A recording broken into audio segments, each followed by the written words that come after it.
c'est un rapport qui intervient dans le cadre d'un projet dont nous avons d'ailleurs beaucoup parlé aujourd'hui, éducation et santé mobilisée en situation d'urgence. C'était prévu sur un état de lieu qui devrait permettre de rassembler des évidences qui vont permettre maintenant de poursuivre les autres activités qui sont prévues dans le cadre du projet. Ce qu'on a fait avant l'étude, c'est d'abord de partager de façon très exhaustive avec la COSDEP et ENDA les termes de référence de l'étude. Nous avons fait un partage et ils nous ont indiqué un peu les directions dans lesquelles on devait peut-être chercher des données ou autres. Donc nous avons partagé.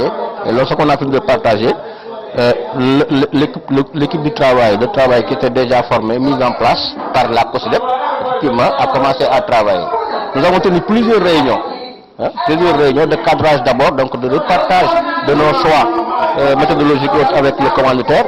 Mais ensuite, maintenant, nous avons commencé à travailler sur la base de, disons, deux dimensions essentielles. D'abord, une revue documentaire.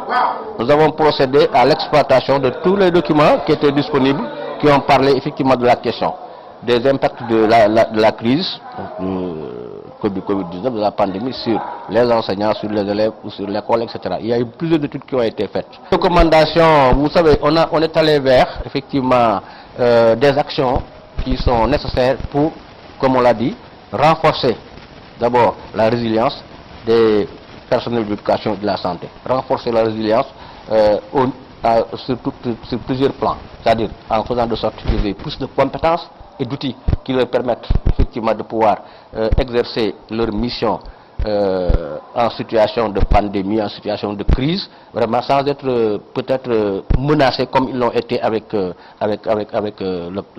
Covid-19. Renforcement des compétences et dotation en outils qui leur permettent donc de renforcer davantage leur protection. On a sollicité que l'État, les décideurs, puissent renforcer davantage, n'est-ce pas, le dispositif matériel au niveau des écoles, au niveau de la santé, etc., pour que effectivement l'environnement soit à la hauteur des défis et que les gens soient plus résilients. Que la formation initiale continue, que ce soit les médecins ou les enseignants, puissent prendre en compte ces besoins-là émergents, ces nouveaux besoins.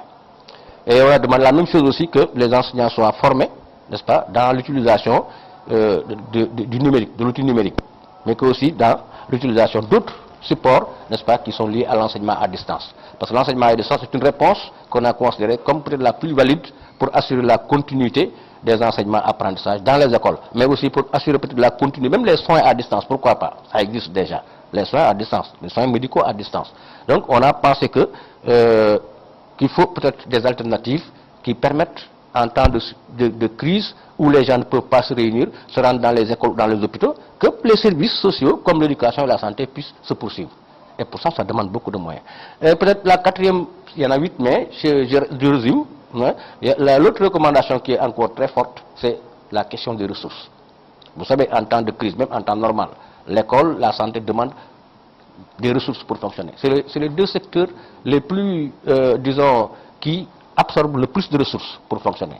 Nous avons demandé que les décideurs, l'État en particulier, puissent mobiliser suffisamment de ressources et les sécuriser pour les mettre à disposition des établissements, des établissements sanitaires et scolaires, et que, effectivement, ces ressources ne puissent pas souffrir d'autres réallocations, n'est-ce pas, qui les envoient dans d'autres secteurs, même en temps normal.